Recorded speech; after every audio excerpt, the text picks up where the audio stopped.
आज ये महासत्संग में मैं एक महत्वपूर्ण विषय पर व्याख्या करूंगा। इसी बात को सुनकर कुछ लोग हो सकता गुस्सा हो जाए, मगर गुस्सा मत होइए। मैंने आपको बार बार कह चुका हूं, मैं एक सच्चा सनातनी सन्यासी हूं और सनातन धर्म में जो जो विकृतियां हैं और जो जो कमजोरियां हैं, वो सबको निकालकर मैं आप लोगों के सामने प्रतिपादित करना चाहता हूं, ताकि आप वो कमजोरी को दूर भगाइए और दूर करिए और एक सच्चा सनातनी बने, ऋषि मुनियों के संतान होकर हमारी धर्म, हमारी संस्कृति, हमारे देश को आगे बढ़ाए। मेरा यही उद्देश्य है।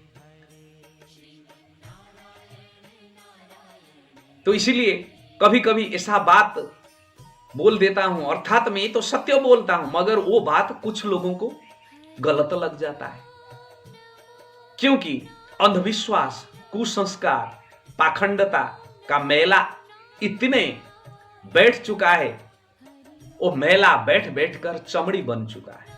और जब हम जैसे जोगी इसी को थोड़ा खुरचने लगते हैं तो खून निकलने लगता है, तो कुछ लोगों को कष्ट होता है।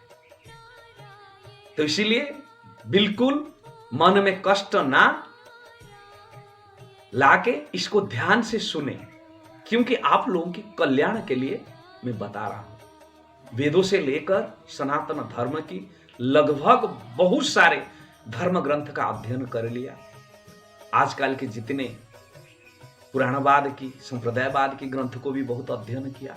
उसमें से जो मैंने निचोड़ पाया वो सब आपके सामने ही प्रतिपादित करना चाहता हूं, ताकि आप वास्तविकता को जानकर ईश्वर के मार्ग पर चले, भगवान श्रीमन नारायण के मार्ग पर चले, भगवान के शरण में जाए और श्री विष्णु के शरण में जाए, भगवान रुद्र, भगवान शिव, उनके शरण में जाए, जो आपके कल्याण हो।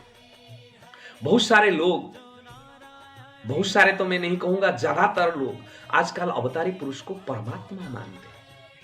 जैसे कहते हैं श्री राम को परमात्मा मानते हैं लोग, श्री कृष्ण को परमात्मा मानते हैं, वामन को परमात्मा मानते हैं। बहुत सारे हमारी 24 अवतार है, 10 उसमें से मुख्य अवतार है, तो ये अवतारी पुरुष को परमात्मा मानते हैं। आप सब लोग को तो अनुभव नहीं होता है, मगर मुझे अनुभव होता है और बहुत सारे साधु सन्यासियों की भी अनुभव हुआ, बहुत ऋषि मुनियों का अनुभव हुआ। अगर आप कोई अवतारी पुरुष को परमात्मा मानोगे, आप असली परमात्मा के अपमान करते हो, और असली परमात्मा के अपमान करके आपके जीवन में कभी भी कल्याण नहीं होगा, आप सुख शांति में नहीं रह पाओगे।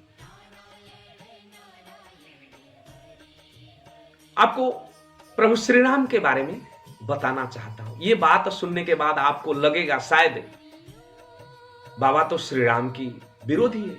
मैं पुरुषोत्तम श्री राम की विरोधी नहीं हूं। बचपन से मैंने श्री राम के चरित्र को अनुकरण किया, जीवन में उतारा। मेरे इसी जन्म का जो दादाजी हमेशा कहते थे, बेटा ये कलियुग है, इसी कलियुग में अगर तुम सबको जीतना चाहोगे तो श्री राम की चरित्र को अनुकरण करना पड़ेगा, श्री कृष्ण की बुद्धिमता को अनुकरण करना पड़ेगा, तब तुम ये कलियुगी कपटी मुनियों को जीत पाओगे, नहीं तो नहीं जीत पाओगे। इसीलिए बचपन से श्री राम मेरा आदर्श रहे। तो इसीलिए कभी भी मैंने श्री राम के अपमान नहीं किया, मगर वास्तविकता जो है, आप लोग जो है श्री राम को परमात्मा मानते हो, और ये के ब्रह्मांड गुरु रामभद्राचार्य वो कहते हैं नारायण के अवतार श्री राम नहीं है, श्री राम के अवतार नारायण है। इसका प्रमाण भी, उनका वीडियो भी मैंने सेव करके रखा हूं। मैंने उनको जगत गुरु से ब्रह्मांड गुरु का आख्या इसीलिए दिया क्योंकि वो तो कहते हैं बचपन से भगवान ने इनका चक्षु ले लिए, मगर फिर भी कहते हैं 22 भाषा की ज्ञान है, भारतीय संविधान भी उनका कंठस्थ है, 1.25 लाख पेज उन्हें कंठस्थ कर लिया हमारे धर्म ग्रंथों का, तो वो तो ब्रह्मांड गुरु होने का ही योग्य है।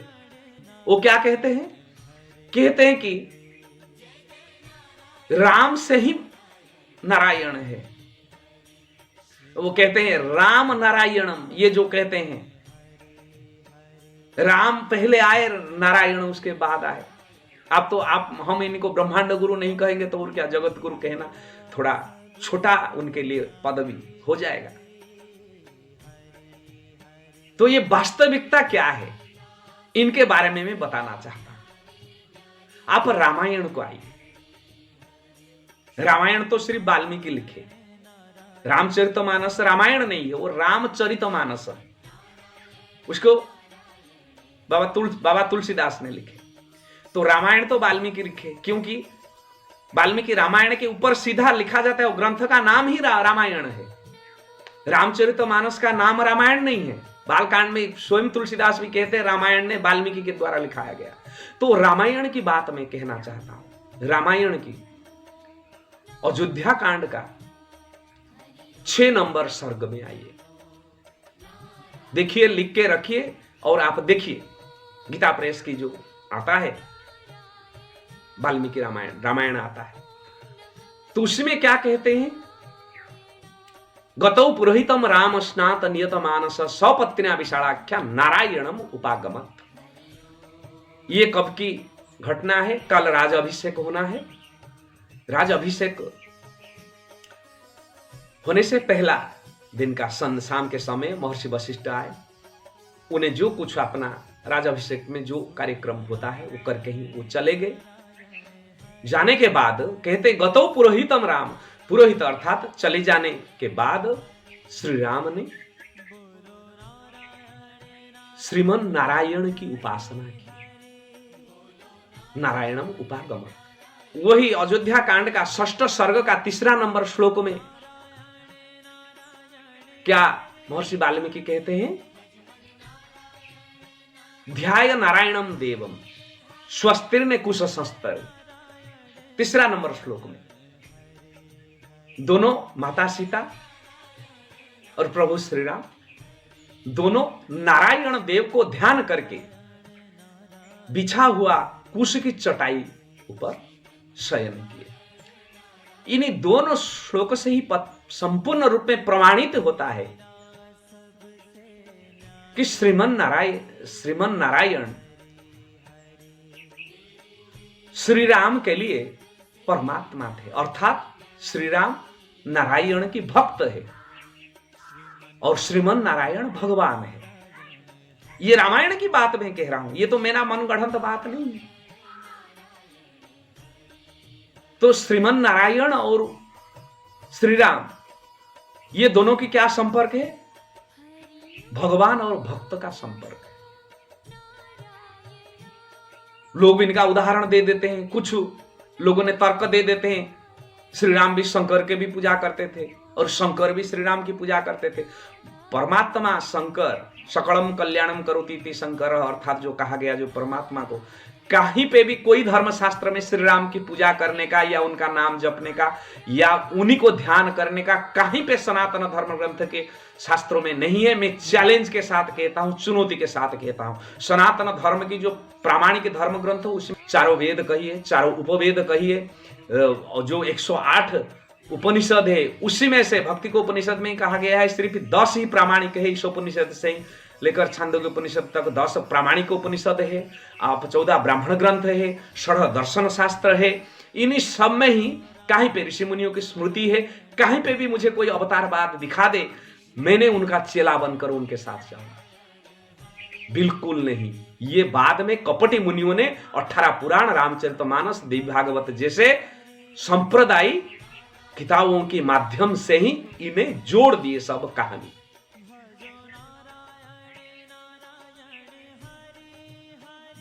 शंकर परमात्मा है, वो जगत करता जगदीश्वर है, वो श्री राम के लिए परमात्मा है, भगवान है, ईश्वर है।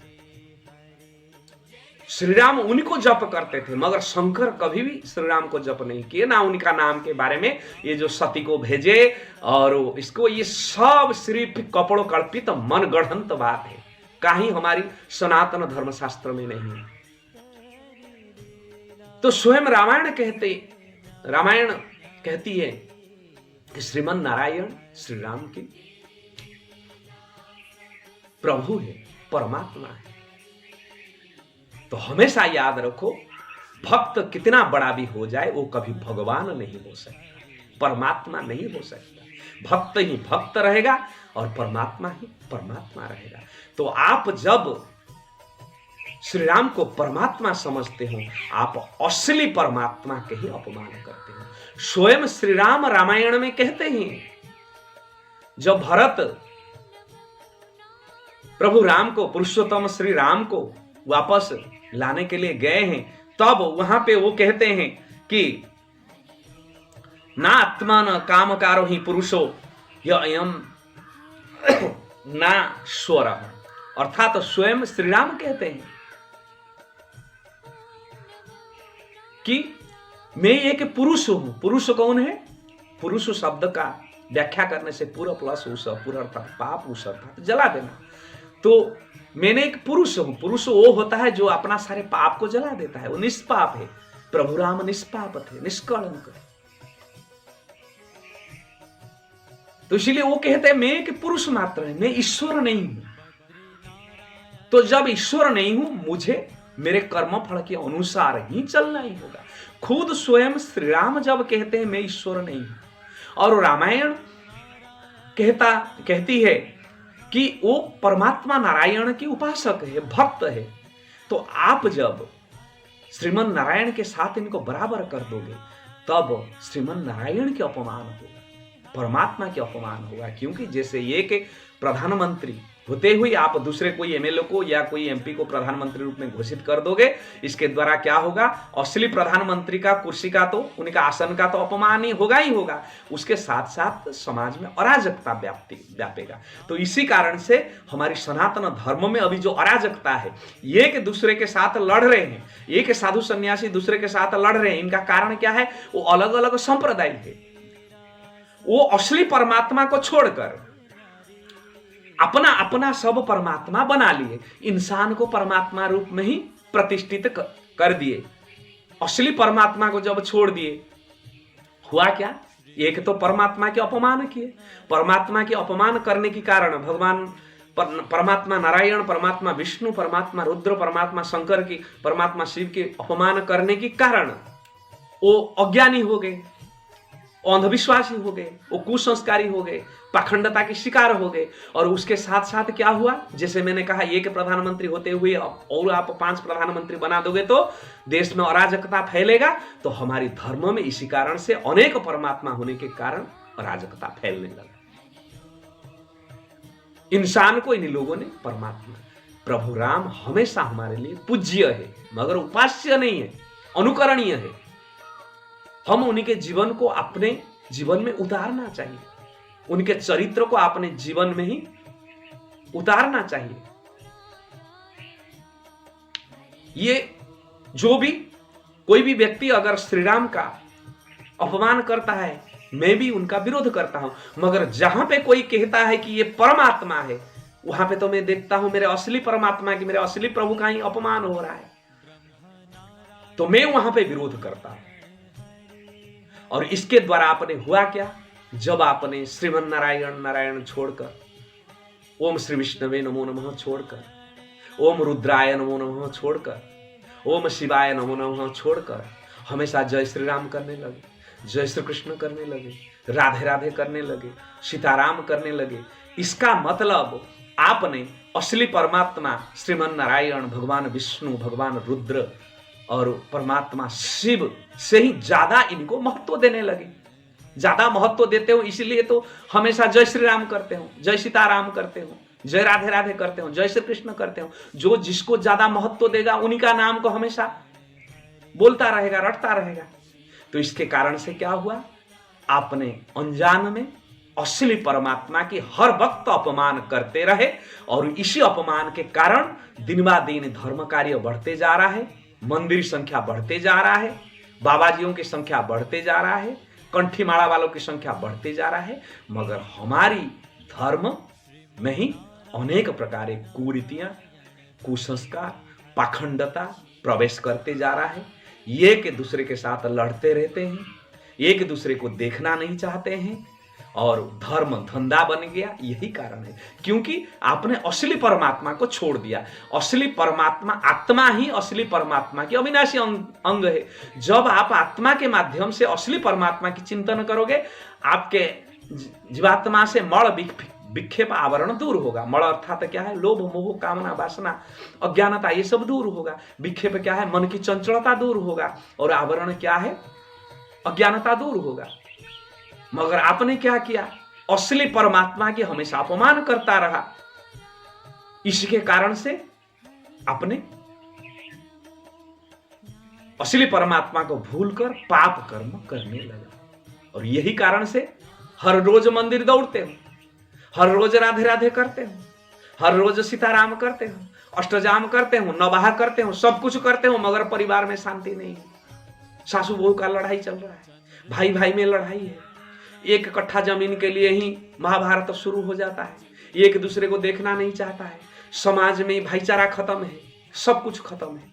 आप पूर्व समय को देखिए, आप 50 साल पहले को जाइए, 20-30 साल पहले को जाइए। उसी टाइम इतना जय श्री राम की नारा नहीं था, राधे राधे का नारा नहीं था, सीताराम की नारा नहीं था। मैंने भी बचपन में देखा हूं, कोई राम राम नहीं कहता था। कोई एक आधा आदमी कोई कह लिया तो अलग बात है, सीताराम सीताराम नहीं कोई कहता था। सब कहते थे हे प्रभु नारायण, हे भगवान विष्णु, हे भोलेनाथ, हे महादेव, ये कहते थे। और उसी वक्त आर्थिक दृष्टि से समाज इतना समृद्ध नहीं था। आजकल तो सबके घर में पैसा 1000, 2000, 5000 रुपया भी कुछ नहीं होता है। मकान बना लिए, गाड़ी है, हर इसमें के पास बाइक है, पैसा है, बैंक बैलेंस है, सब कुछ है। मगर उसी समय में लोगों के पास खाने के लिए भी नहीं था। मगर वो जितना सुख शांति में रहते थे, समाज में जितना भाईचारा था, समाज में जितना प्रेम भाव था, वो आज नहीं है। जबकि उसी वक्त 30 साल 40 साल पहले को जाइए, उसी टाइम 10-20 गांव में एक मंदिर नहीं था। हम तो 10-10 किलोमीटर तक मंदिर में ही दर्शन करने के लिए, कई महादेव मंदिर में संक्रांति में ही जाते थे मेरी माँ के साथ। 10 किलोमीटर 12 किलोमीटर पैदल में चल के जाना पड़ता था। उसी टाइम इतना मंदिर नहीं था, इतना धर्मगुरु नहीं थे, इतना पंथी वाले नहीं थे, मगर लोग शांति में रहते थे। समाज में प्रेम भाव था, समाज में भाईचारा था, सद्भावना था। लोग भले एक टाइम ही खाते थे, मगर खुशी में रहते थे, आनंद में रहते थे। 5 भाई है तो एक जगह में बैठकर खाते थे। कोई विद्वेष भाव नहीं था, कोई राग नहीं था, ईर्षा नहीं था, क्योंकि उसी टाइम इतना राधे राधे राम राम नहीं होता था। कहीं भी मैंने अपना 10 गांव में नहीं सुना हो कोई राधे राधे बोलता था, कोई जय श्री राम बोलता था। आजकल तो हर आदमी बोलता है, क्योंकि जितना ज्यादा आप जय श्री राम, राधे राधे और जय श्री कृष्ण और जो भी अवतारी पुरुष का नाम जो ले रहा है, जितना ज्यादा बोलोगे उतना आप असली परमात्मा श्रीमन नारायण, भगवान विष्णु, भगवान रुद्र, भगवान शिव से ही दूर होते जाओगे। और जितना दूर होते जाओगे, आपके आत्मा के ऊपर, जो कि आत्मा उन्हीं का ही है, आत्मा में ही मल विक्षेप आवरण बैठता जाएगा। आप कुसंस्कारी बनते जाओगे, आप ईर्ष्यालु बनते जाओगे, आप क्रोधी बनते जाओगे, आप दूसरे का बुरा करने वाला ही बनते जाओगे, आप समाज के दुश्मन बनते जाओगे। आपका कभी भी कल्याण नहीं होगा। आप श्री राम श्री कृष्ण का चरित्र को जीवन में उतारो, श्री राम की चरित्र को जीवन में उतारो, श्री कृष्ण की वाणी को जीवन में उतारो, मगर ध्यान लगाओ, नाम प्रभु का लो, प्रभु नारायण की, प्रभु भगवान विष्णु का, प्रभु शिव का, प्रभु रुद्र का, तब जीवन का कल्याण होगा। तो ये अनजान में आप पाप करते हो, इसके प्रति सतर्क रहिए और निश्चित रूप से ही आपका कल्याण ही कल्याण होगा। और विस्तृत व्याख्या जानने के लिए अवतारी पुरुष परमात्मा है कि नहीं, ये अवतारी पुरुष कहां से आते हैं, मेरा YouTube चैनल वेद क्रांति का भाग 25 अर्थात 25 नंबर वीडियो और 26 नंबर वीडियो देखिए, आपका पूरा ज्ञान चक्षु खुल जाएगा। पूरे विस्तृत में पूरे सनातन धर्म का, वेदों से लेकर सारे प्रामाणिक धर्म ग्रंथ का सारे उदाहरण, कौन से मंत्र कहां पे क्या कह रहा है, कौन से अध्याय कौन से मंत्र का पूरा उदाहरण देकर पूरा इसको स्पष्ट रूप में व्याख्या किया हूं। ये बात को सब आजकल की पाखंडी कथाकारों ने, आजकल धंधाबाज धंधा करने वाले धर्मगुरुओं ने नहीं बताते हैं, ये संप्रदाय धर्मगुरु ने नहीं बताते हैं, क्योंकि पहले तो उनको वहां तक पहुंचे ही नहीं है, ज्ञान ही नहीं है। अगर जो एक आधा के पास ज्ञान है वो भी धर्म धंधा में ही लगे हुए हैं, अगर वो बात को प्रचार करेंगे तो फिर तो उनका धंधा नहीं चलेगा, उनका संप्रदाय नहीं चलेगा, सब डूब जाएगा। तो इसीलिए इसके प्रति सजाग रहे। हमारी सनातन धर्म, हमारी वेद माता, हमारी ऋषि मुनियों की परंपरा कैसे ही बचेगा, इसके लिए तत्पर रहे। यही ही मानव जीवन का सर्वश्रेष्ठ सफलता है। ओम नमो नारायण।